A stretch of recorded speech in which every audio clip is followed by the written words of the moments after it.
बिस्मिल्लाहिर्रहमानिर्रहीम। अस्सलाम वालेकुम दोस्तों, मैं मोहम्मद सलीम और आप देख रहे हैं हमारे YouTube channel tech with Urdu की एक और न्यू वीडियो। दोस्तों उम्मीद करता हूँ आप बिल्कुल ठीक ठाक होंगे। दोस्तों आज एक और कोरोना के हवाले से ओमान में एक बहुत ही दुखी न्यूज़ आई है। सबसे पहले मैं आपको आज की डेट बताता चलूँ कि आज की डेट है 19 अप्रैल सन 2020 और दिन है इतवार का। दोस्तों आज मैंने आपको एक इससे पहले जो वीडियो बनाई थी उसमें बताया था कि 1266 कोरोना के मरीज हो चुके हैं और उनमें से 233 माशाल्लाह रिकवर थे और 6 अमवात हुई थी और एक अमवात अभी कुछ देर पहले, आधा घंटा पहले महकमा सेहत ओमान की तरफ से एक नोटिफिकेशन आया ट्विटर अकाउंट पर और उस ट्विटर अकाउंट पर नोटिफिकेशन के हवाले से एक और खारजी की ओमान में वफात हो गई है।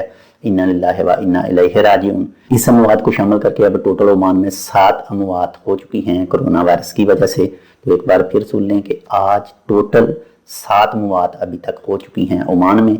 ये 7वां भी खारजी है जिसकी उम्र 59 साल थी।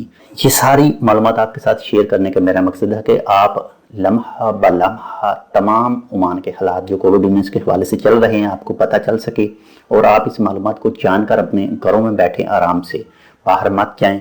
बाहर जाएं भी तो बहुत ज़रूरी काम हो तो तभी जाएं, ऐसे मत जाएं। आप अपना बहुत सारा ख्याल रखिए, अपने साथ जो हैं उनका भी ख्याल रखिए। इंशाल्लाह मिलते हैं किसी दूसरी अपडेट के साथ, तब तक के लिए अल्लाह हाफिज़।